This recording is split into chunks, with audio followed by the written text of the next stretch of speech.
সময় তো শেষ হয়ে যায়নি। আপনারা অপেক্ষা করেন, দেখতে পাবেন। আমরা তো আজকে আছি, গতকালকেরটা তো পত্রিকায় এসে গেছে। আমরা ওই বিষয়ে কোনো প্রেস ব্রিফিং করিনি। হাইকোর্ট ডিভিশনের দুই একটি অর্ডার আছে, জাজমেন্ট আছে, একটা সুপ্রিম কোর্টেও পেন্ডিং আছে। কিভাবে সীমিত আকারে এই পাথর কোয়ারিগুলো ইজারা প্রদান করা যায় সে বিষয়ে সিদ্ধান্ত নেওয়ার জন্য মিটিংগুলো হয়েছে। এখানে আমরা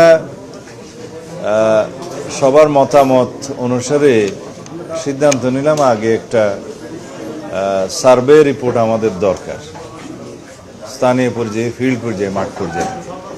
এখানে বিভাগীয় কমিশনার সিলেট এর কে আহ্বায়ক করা হয়েছে, আর দুই জেলার, সিলেট এবং সুনামগঞ্জ জেলার জেলা প্রশাসক এবং উভয় জেলার খনিজ সম্পদ মন্ত্রণালয়ের উভয় জেলা পরিবেশের যে প্রতিনিধি, পানি সম্পদ মন্ত্রণালয়ের প্রতিনিধি, আর কাকে দিলাম,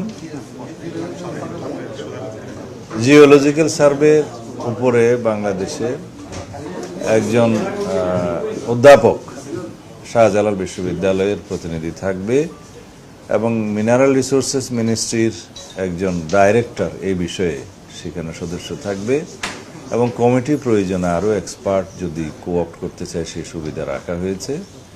তারা বসে ফিজিক্যালি স্পটগুলো দেখে যে নদীগুলো সিলট্রেট হয়ে যাচ্ছে ইন্ডিয়া বাংলাদেশ বর্ডারে, যেখানে ওয়াটার ব্যারিকেড হয়ে যাচ্ছে, পাথর এবং বালি জমা হয়ে, সেগুলো পরীক্ষা করবে। আর যে সমস্ত জায়গায় নদী ভাঙ্গনের কারণে আমাদের সীমান্ত পরিবর্তন হয়ে যাচ্ছে সেটা পরীক্ষা করবে। কি পরিমাণে, কত গভীরতায় এই পাথরগুলো উত্তোলন করলে পরিবেশ সংরক্ষণ করা হবে, আহরণ করলে, সে ব্যাপারে সাজেশন দিবে। এবং কোন কোন জায়গায় আমাদের পর্যটন স্পট আছে আর কি, সেই সমস্ত জায়গায়, যেমন সাদা পাথরের একটি স্পট আছে, বিছানাকান্দি আছে, ভোলাগঞ্জ আছে, বিভিন্ন জায়গায় আমরা যাতে পর্যটক আকর্ষণ করতে পারি সেইটাও তারা এখানে সাজেশন করবে। সেই সমস্ত জায়গায় যাতে আমরা অন্তত একটা শাসনের মধ্যে রাখতে পারি। আইন শৃঙ্খলা বাহিনীর ভূমিকা আছে এখানে, 2 এসপিকেও সেখানে মেম্বার হিসেবে রাখা হয়েছে, যাতে দুর্বৃত্তায়ন না হয় এবং পাথর লুট না হয়, সেগুলো তারা সাজেস্ট করবে। এই সমস্ত বিষয় বিবেচনা রেখে আমরা একটা এই পাথর সংক্রান্ত, পাথর আহরণ এবং পরিবেশ সংরক্ষণ এবং আইন শৃঙ্খলা নিয়ন্ত্রণ, এই বিষয়ে আমরা কিছু নীতিগত সিদ্ধান্ত নেওয়ার বিষয়ে বসছিলাম। আশা করি আমরা সমস্ত রিপোর্টগুলো পাবো এই লাস্ট অফ দিস মান্থ, তারপরে জুনের ফার্স্ট উইকে আমরা আবার বসবো। এখানে সবচেয়ে গুরুত্বপূর্ণ বিষয় হচ্ছে বিভিন্ন পাথর কোয়ারি সম্পর্কে আমাদের হাইকোর্ট ডিভিশনের দুই একটি অর্ডার আছে, জাজমেন্ট আছে, একটা সুপ্রিম কোর্টেও পেন্ডিং আছে। আর অন্যান্য পর্যায়েও যদি কোনো মামলা থাকে সেই বিষয়ে 2 জেলা প্রশাসক সমস্ত মামলাগুলোর বিষয়ে অ্যাটর্নি জেনারেল অফিস থেকে তারা তথ্য সংগ্রহ করবে, আইন মন্ত্রণালয়ের সাথে যোগাযোগ করে এই মামলাগুলো নিষ্পত্তির জন্য ব্যবস্থা নেবে এবং তার অগ্রগতিকে হলে আমাদেরকে পরবর্তী মিটিংয়ে জানাবে। আমরা যাই করব আইন মেনে এবং আদালতের রায়কে মাথায় রেখে সম্মান জানিয়েই আমরা বিধি মোতাবেক করার চেষ্টা করব। ধন্যবাদ। আমরা তো আজকে আছি, গতকালকেরটা তো পত্রিকায় এসে গেছে। আমরা ওই বিষয়ে কোনো প্রেস ব্রিফিং করিনি। ওই বিষয়ে আমরা কোনো প্রেস ব্রিফিং করিনি।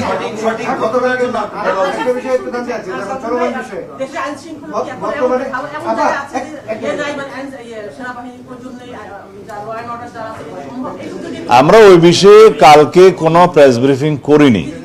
তারপরেও 2 একটা পত্রিকায় যেগুলো নিউজ এসছে আমি দেখছি, যেমন আমার দেশে বোধহয় একটা নিউজ এসছে। আমাদের একটা সরকারি পর্যায়ে নীতিগত সিদ্ধান্ত হয়েছে যে আমরা অনির্দিষ্টকালের জন্য সেনাবাহিনীকে মাঠে আইনশৃঙ্খলা পরিস্থিতি নিয়ন্ত্রণের কাজে রাখতে পারবো না। নির্বাচিত সরকার, রাজনৈতিক সরকার দায়িত্ব গ্রহণ করেছে। আমরা পুলিশ বাহিনীকে একটা সুশৃঙ্খল অবস্থায় ফেরত নিয়ে আসতে পেরেছি বলে আমাদের এখন বিশ্বাস জন্মেছে, জনমনেও বিশ্বাস জন্মেছে। তো সেই অবস্থায় আমরা পর্যায়ক্রমে মাঠ থেকে সেনাবাহিনীকে প্রত্যাহার করার জন্য উদ্যোগ নিচ্ছি। এই কথা সত্য, তবে সেটা আমরা কিভাবে করব সেটা পুলিশ এবং সেনাবাহিনী এবং অন্যান্য সংস্থাগুলো বসে তারা পর্যায়ক্রমে সেই ব্যবস্থাটা নেবে।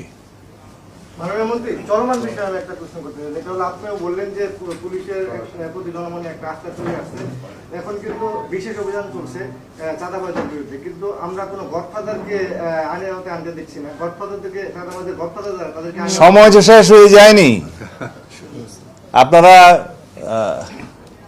বিশেষ করে রাজ্য অপেক্ষা করেন, দেখতে পাবেন অভিযান পরিচালনা হচ্ছে প্রতিনিয়ত এবং প্রত্যেক দিন কিছু না কিছু দাগী আসামি, মাদক সংক্রান্ত, সন্ত্রাসবাদী বা জুয়া এবং অস্ত্রধারী এগুলো অ্যারেস্ট হচ্ছে। তা এখন সে বিষয়ে আমাদের ওই সংক্ষিপ্ত আদালতের মাধ্যমে কিছু সাজাও নিশ্চিত করা হচ্ছে আর কি। একটা ট্রায়াল হয় সংক্ষিপ্তভাবে। যারা রাজনৈতিক শেল্টার আছে তাদেরকে আইনের আওতায় আনবেন কিনা? তাদেরকে কি আইনে আনা নিষেধ আছে? এখন বলতে কিন্তু তাইলে কেন কোয়েশ্চেন করা হবে?